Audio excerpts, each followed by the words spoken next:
Hello all, வணக்கம். இந்த வீடியோல நம்ம கன்ஜங்ஷன்னா என்ன அப்படிங்கறத பார்க்கலாம். So first கன்ஜங்ஷன்னா என்னன்னு பார்த்துட்டு ஒரு சில பேசிக்கா யூஸ் பண்ணக்கூடிய கன்ஜங்ஷன்ஸ் அது எங்க யூஸ் பண்ணனும், எப்படி யூஸ் பண்ணனும், அதுக்கான எக்ஸாம்பிள்ஸ் இதெல்லாம் நம்ம எப்படின்றத பார்க்கலாம். So first வந்து கன்ஜங்ஷன்னா என்னது? இப்போ more than 2 or 2 ஓகேவா? ஸோ ஒரு சென்டென்ஸாக இருக்கலாம், ஐடியாவாக இருக்கலாம், கிளாஸாக இருக்கலாம். இதுவும் வந்து ஒரு சென்டென்ஸ், இது ஒரு சென்டென்ஸ்னு வச்சுக்கோங்க. ஆர் இது ஒரு ஐடியா, இதுவும் ஒரு ஐடியா. அப்படி இல்லைன்னா இது ஒரு கிளாஸ், இது ஒரு கிளாஸ். ஸோ இந்த மாதிரி ஐதர் 2 இல்லைன்னா அதுக்கு மேலே இருக்கக்கூடிய sentences or idea or classes. So இது மாதிரி இருக்கக்கூடியதெல்லாம் நம்ம கனெக்ட் பண்ணுறதுக்கு ஒரு வேர்டு யூஸ் பண்ணுவோம்ல. ஸோ இந்த வேர்டை தான் அவங்க என்ன சொல்கிறாங்க, கன்ஜங்ஷன் அப்படின்னு சொல்கிறாங்க. ஸோ இது வந்து ஒரு டைப் பேஸ் பண்ணி இருக்கும். ஒன்று வந்து கோஆர்டினேட்டிங் அப்படின்னு சொல்லுவாங்க, ரெண்டாவது வந்து சபார்டினேட்டிங். ஸோ மேஜராக பார்த்தீங்கன்னா இது ரெண்டு தான் யூஸ் பண்ணுவாங்க கன்ஜங்ஷன்ஸ்லேயே. So coordinating conjunction, subordinating conjunction அப்படின்னு சொல்லிட்டு. ஸோ இந்த கோஆர்டினேட்டிங் கன்ஜங்ஷன்னா என்ன அப்படின்றத ஃபர்ஸ்ட் பார்க்கலாம். ஸோ ஃபர்ஸ்ட் ஒன் வந்து இந்த கோஆர்டினேட்டிங் கன்ஜங்ஷன்னா என்ன? So it connects two equal or main ideas. ஓகேவா? அப்படின்னா ரெண்டுமே எப்படி இருக்கும்னு பார்த்தீங்கன்னா மெயின் கிளாஸாக இருக்கும். ஸோ மெயின் கிளாஸ்னால் என்ன? ஸோ எந்த ஒரு டிபெண்டன்சியுமே இல்லாமல் அது தனியாக எடுத்து பார்க்கும்போது அது ஒரு ப்ராப்பர் மீனிங்ஃபுல் சென்டென்ஸாக இருக்கும், ப்ராப்பர் மீனிங்ஃபுல் கம்ப்ளீட்டாக இருக்கும். கரெக்டாக? ஸோ அதைத்தான் நம்ம என்ன சொல்லுவோம்னா கோஆர்டினேட்டிங். ஸோ கோஆர்டினேட் பண்ணுறது அப்படின்னா ரெண்டு ஈக்குவல் ஐடியாஸை நம்ம வந்து ஜாயின் பண்ணுறதுக்கு யூஸ் பண்ணக்கூடிய வேர்டை நம்ம என்ன சொல்லுவோம், கோஆர்டினேட்டிங் கன்ஜங்ஷன் அப்படின்னு சொல்லுவோம். அதுக்கான example, he doesn't eat meat nor does he drink milk. So இப்படி ஒரு சென்டென்ஸ் இருக்குன்னு வச்சுக்கோங்க.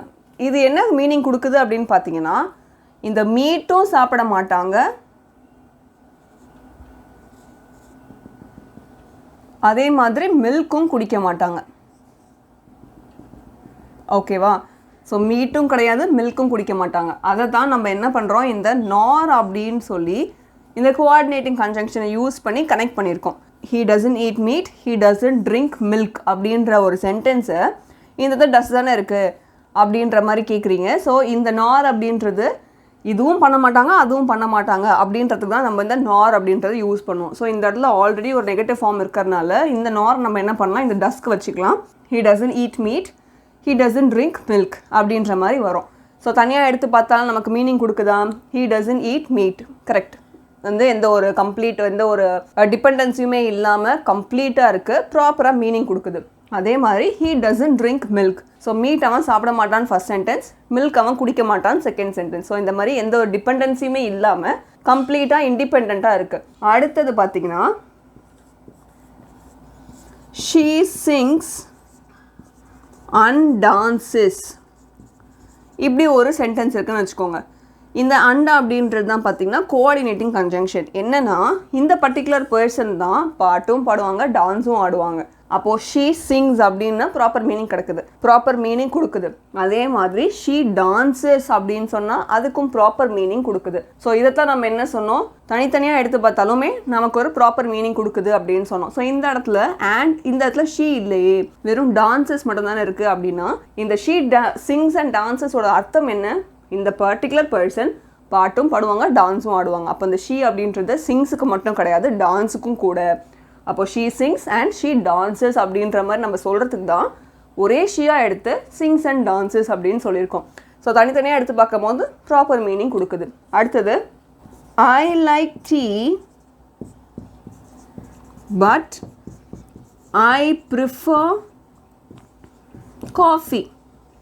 ஸோ இந்த இடத்துல பார்த்தீங்கன்னா எனக்கு என்ன பிடிக்கும், டீ பிடிக்கும், ஆனால் நான் என்ன வந்து குடிக்கணும்னு விரும்புவேன், காஃபி தான் வந்து நான் ப்ரிஃபர் பண்ணுவேன் அப்படின்ற மாதிரி சொல்கிறாங்க. ஸோ இந்த பட் அப்படின்றது தான் பார்த்தீங்கன்னா கோஆர்டினேட்டிங் கன்ஜங்ஷன். ஏன்னா ஐ லைக் டீ அப்படின்றது ஒரு ப்ராப்பர் இண்டிபெண்ட், எந்த ஒரு டிபெண்டன்சியுமே இல்லாமல் ஒரு கம்ப்ளீட் சென்டென்ஸாக இருக்குது. அதே மாதிரி ஐ ப்ரிஃபர் காஃபி, ஸோ எங்கே போனாலும் நான் காஃபியை தான் ப்ரிஃபர் பண்ணுவேன் அப்படின்ற மாதிரி சொல்கிறதுக்கு அதுவும் ஒரு ப்ராப்பராக எந்த ஒரு டிபெண்டன்சியுமே இல்லாமல் கம்ப்ளீட்டாக மீனிங் கொடுக்கக்கூடிய ஒரு சென்டென்ஸாக இருக்குது. ஸோ இந்த மாதிரி கோஆர்டினேட்டிங் கன்ஜங்ஷன்னா என்னன்னா இந்த நார் அண்ட் பட் அது மட்டும் கிடையாது. ஸோ எந்த ஒரு வேர்டாக இருந்தாலும் ரெண்டு டிஃப்ரெண்ட் ஐடியாஸை ரெண்டு ஈக்குவல் ஐடியாஸை ஈக்குவல் அப்படின்னு சொல்கிறது நான் என்ன சொல்கிறேன்னா இந்த இடத்துல மீட் அண்ட் மில்க் ஈக்குவல் கிடையாது.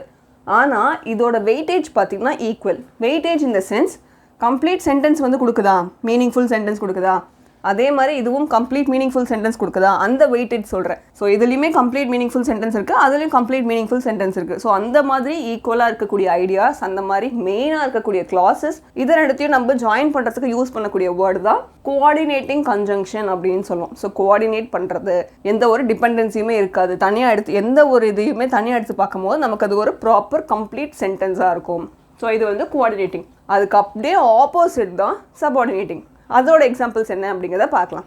இப்போ சபார்டினேட்டிங் கன்ஜங்ஷனுக்கான ஒரு சில எக்ஸாம்பிள்ஸ் பார்க்கலாம். ஸோ இதில் வந்து எப்படி இருக்கும் அப்படின்னு பார்த்தீங்கன்னா மெயின் கிளாஸ் இருக்கும், டிபெண்டன்ட் கிளாஸ் இருக்கும். ஸோ மெயின் கிளாஸை டிபெண்ட் பண்ணி வரக்கூடிய டிபெண்டன்ட் கிளாஸும் இருக்கும். ஸோ எதுவுமே டிபெண்ட் பண்ணாமல் இருக்கக்கூடிய மெயின் கிளாஸும் இருக்கும். அது ரெண்டுத்தையும் கனெக்ட் பண்ணுறது நம்ம சபார்டினேட்டிங் கன்ஜங்ஷன் சொல்லுவோம். Let's say since you are here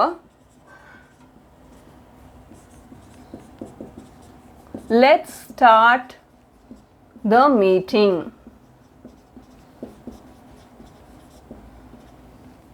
so இந்த இடத்துல பார்த்தீங்கன்னா சின்ஸ் அப்படின்றது நமக்கு வந்து சபார்டினேட்டிங் கன்ஜங்ஷனாக இருக்கும். இப்போ இதை பார்த்தீங்கன்னா சின்ஸ் யூ ஆர் ஹியர் அப்படின்றது ஏதோ ஒன்று சொல்ல வராங்க, ஆனால் என்ன சொல்ல வராங்கன்றத கம்ப்ளீட்டாக சொல்லலை அப்படின்ற மாதிரி இருக்குது. கரெக்டாக since you are here, since you are here, so நீங்கள் வந்து இங்கே இருக்கிறதுனால அப்படின்ற மாதிரி சொல்கிறாங்க. அதுக்கப்புறம் நீங்கள் இங்கே இருக்கிறதுனால நம்ம மீட்டிங்கை ஆரம்பிச்சிடலாம் அப்படின்ற மாதிரி சொல்கிறாங்க. லெட் ஸ்டார்ட் த மீட்டிங்ன்றது வந்து கம்ப்ளீட்டாக இருக்குது. அப்போ இதுதான் மெயின் கிளாஸ். ஸோ இந்த மெயின் கிளாஸை டிபெண்ட் பண்ணி எது இருக்குது, இந்த சின்ஸ் யூ ஆர் ஹியர் அப்படின்ற மாதிரி ஒரு விஷயம் இருக்குது. ஸோ இதுதான் டிபெண்டன்ட் கிளாஸ், இது மெயின் கிளாஸ், இதுதான் சபார்டினேட்டிங் கன்ஜங்ஷன். அடுத்து although it was raining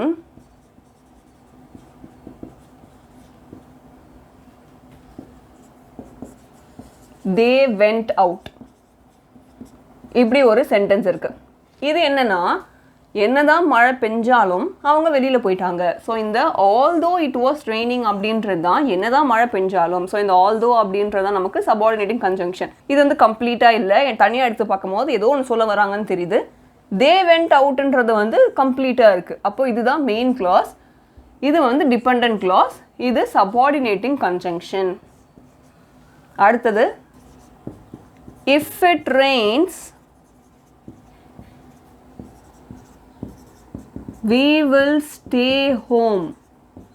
so மழை பெஞ்சா நம்ம வீட்டில் தான் இருப்போம் அப்படின்ற மாதிரி சொல்கிறாங்க. ஸோ இந்த இஃப் இட் ரெயின்ஸ் அப்படின்றது தான் பார்த்தீங்கன்னா சபார்டினேட்டிங் இருக்கக்கூடிய ஒரு கிளாஸாக இருக்கும். ஏன்னா இந்த இஃப் அப்படின்றது தான் subordinating conjunction. If it Reigns மழை பெஞ்சா அப்படின்ற மாதிரி ஏதோ ஒன்று சொல்ல வராங்க. ஸோ இது எதை டிபெண்ட் பண்ணியிருக்கு, இந்த மெயின் கிளாஸை டிபெண்ட் பண்ணியிருக்கு. So we will stay home அப்படின்றது தான் மெயின் கிளாஸ். ஏன்னா இதை தனியாக எடுத்து பார்க்கும்போது நமக்கு ப்ராப்பராக கம்ப்ளீட்டாக மீனிங்ஃபுல் சென்டென்ஸாக இருக்குது. அப்போது இதை டிபெண்ட் பண்ணி எது இருக்குது, இஃப் இட் ரெயின்ஸ் அப்படின்ற மாதிரி ஒரு விஷயம் இருக்குது. ஸோ இதுதான் டிபெண்டன்ட் கிளாஸ், இது மெயின் கிளாஸ். டிபெண்டன்ட் கிளாஸில் என்ன இருக்குது, சபார்டினேட்டிங் கன்ஜங்ஷன் இருக்குது. ஸோ எப்போவுமே ரெண்டு சென்டென்ஸ் ரெண்டு கிளாஸுக்கு நடுவில் தான் அது இருக்கணும் அப்படின்றது எந்த ஒரு அவசியமே இல்லை. ஸ்டார்டிங்கில் இருக்கலாம், நடுவில் இருக்கலாம், இட் டிபெண்ட்ஸ். சென்டென்ஸ் வந்து மாறிட்டே இருக்கும். ஸோ இப்போ வந்து உங்களுக்கு கோஆர்டினேட்டிங் கன்ஜங்ஷன்னா என்ன, சபார்டினேட்டிங் கன்ஜங்ஷன்னா என்ன அப்படின்றதுக்கான ஒரு டிஃப்ரென்ஸ் தெரியும், ஒரு கிளாரிட்டி இருக்கும். ஸோ இதில் ஏதாவது டவுட்ஸ் இருக்குது அப்படின்னா அதை காமெண்ட்டில் சொல்லுங்கள். நெக்ஸ்ட் ஏதாவது பர்டிகுலர் டாப்பிக்கில் வீடியோ வேணும்னு நினச்சா அதையும் காமெண்ட்டில் சொல்லுங்கள். ஸோ நெக்ஸ்ட் வீடியோவில் நெக்ஸ்ட் டாபிக் அப்படிங்கிறத பார்க்கலாம். இந்த மாதிரி வீடியோஸ்லாம் யூஸ்ஃபுல்லாக இருந்துச்சுன்னா லைக் அண்ட் ஷேர் பண்ணுங்கள். Thank you so much. நன்றி.